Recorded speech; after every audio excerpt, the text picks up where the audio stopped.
Assalamualaikum,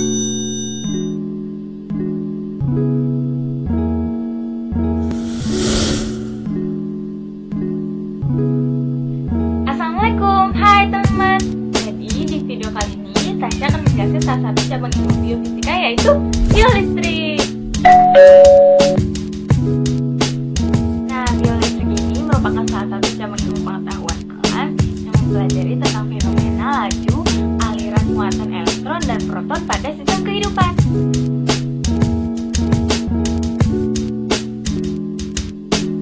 Biolistrik kita menggunakan beberapa hukum fisika, yaitu hukum Ohm, hukum Coulomb, hukum Joule. Nah, hukum-hukum ini yang akan kita gunakan sebagai dasar dalam memahami kelistrikan pada sistem saraf manusia.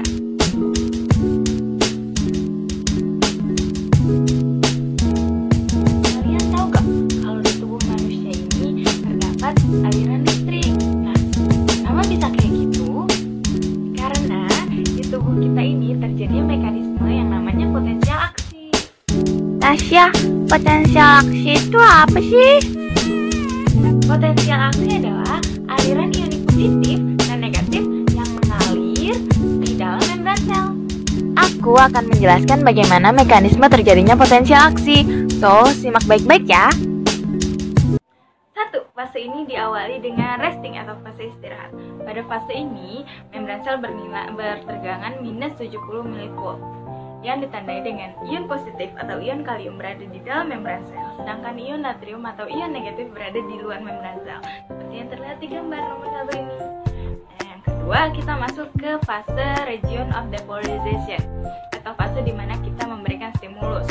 Nah, stimulus ini menyebabkan channel natrium yang ada di luar membran sel menjadi terbuka dan channel kalium yang berada di dalam membran sel menjadi tertutup. Nah, terbukanya channel natrium ini menyebabkan ion natrium ada di luar membran sel menjadi masuk ke dalam membran sel. Kemudian, tegangan yang tadinya minus 70 mV menjadi naik, yang menyebabkan kaki kita ini bisa bergerak atau otot-otot kita ini bisa bergerak. Yang ketiga, kita masuk ke fase region of repolarization atau fase di mana membran sel ini kembali ke fase netral atau fase semula.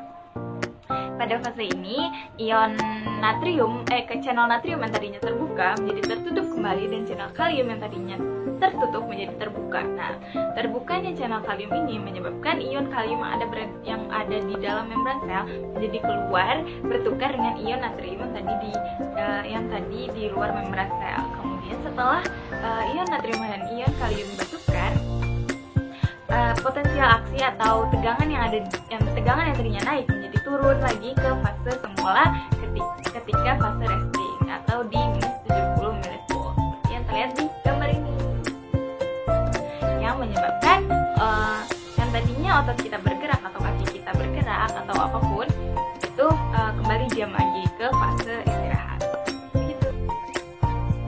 Setelah melihat dan mendengar penjelasan tadi, ayo sekarang kita lihat bagaimana contoh penerapan dari biolistrik di tubuh manusia langsung.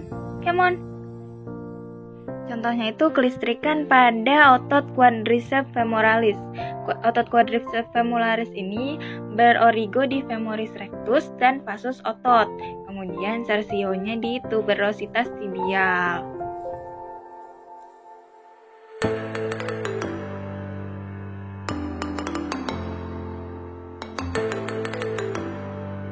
Nah, ini adalah fase resting atau istirahat. Kemudian lanjut ke fase kedua, yaitu fase region of depolarization, ketika kita memberikan stimulus dengan mengetukkan hemoreflex ke otot quadriceps yang menyebabkan kaki bergerak seperti menendang. Setelah kaki bergerak seperti menendang, kaki kemudian turun lagi. Nah, fase ini dinamakan dengan fase region of repolarization.